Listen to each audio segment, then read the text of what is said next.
Bonjour, avez-vous déjà pensé à ce que vous pourriez accomplir si vous aviez une confiance inébranlable en vos capacités et une estime profonde pour qui vous êtes? Eh bien, découvrez comment la confiance en soi et l'estime de soi façonnent votre regard sur vous-même et votre façon d'agir dans le monde. Mais d'abord, quelques explications. C'est quoi l'estime de soi? C'est un sujet qui revient fréquemment dans les coachings. L'estime de soi, c'est le jugement global que l'on porte sur nous-mêmes et il repose sur 3 piliers. Attention, l'estime de soi, c'est vraiment la vision de qui nous sommes. Premier pilier, l'amour de soi. C'est s'accepter tel que l'on est sans condition. 2. La vision de soi. C'est la perception que l'on a de nos qualités et de nos capacités. Et 3. La confiance en soi, qui est plutôt la confiance dans nos capacités à relever les défis. Mais attention, la confiance en soi, c'est là, au contraire de l'estime, c'est ce que l'on fait, ce sont les actions que l'on met en œuvre.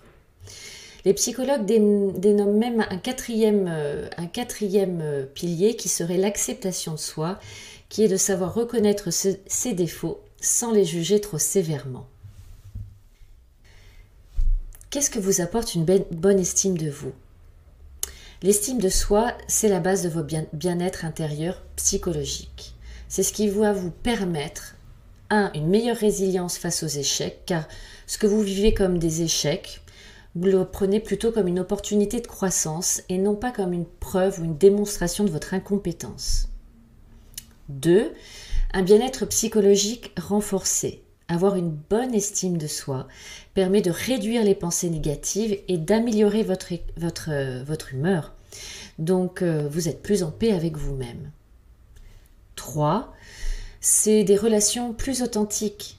Parce que finalement, vous n'êtes pas sans cesse en train de chercher la validation des autres et vous pouvez avoir des relations donc plus sincères, basées sur l'envie et le plaisir et non sur la peur du rejet de l'autre.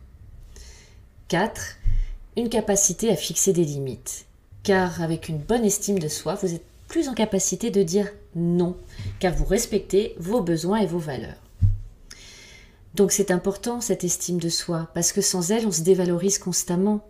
On peut même aller jusqu'à des comportements autodestructeurs, un manque d'épanouissement personnel, et finalement, le plus embêtant, à une grande dépendance à l'opinion des autres. Et maintenant, la confiance en soi, qu'est-ce que ça vous apporte? Eh bien, la confiance en soi, c'est ce qui va vous permettre de relever des défis et de passer à l'action.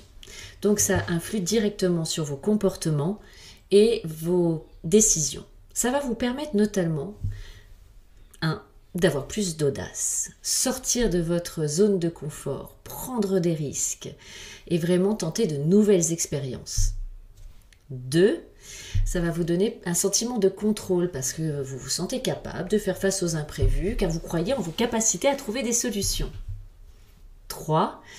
Une productivité accrue. Quand vous avez confiance et confiance vraiment en vous, vous savez que quand vous vous engagez dans un dossier, vous allez pleinement vous y engager et ne pas vous laisser freiner par la peur de l'échec.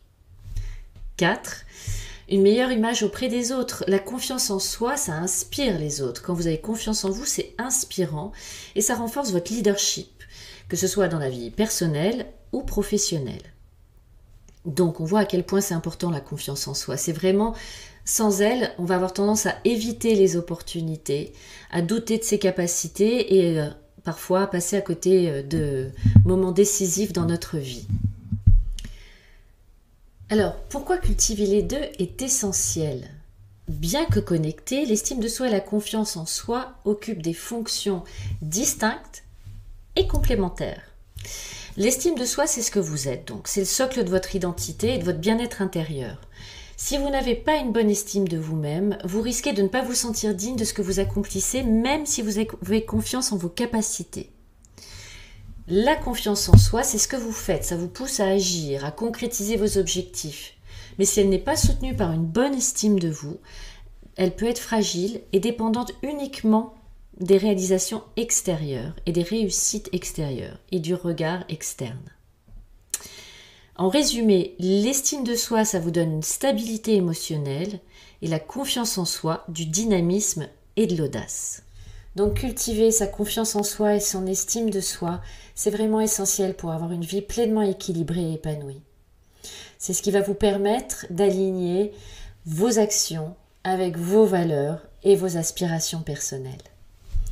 Et oui, ça se cultive et nous verrons dans de prochaines vidéos comment, avec des astuces un peu plus pratiques. Et j'ai envie de vous demander, et vous, elle est comment votre confiance en vous? Plutôt top ou plutôt basse? J'imagine que ça dépend. Racontez-nous.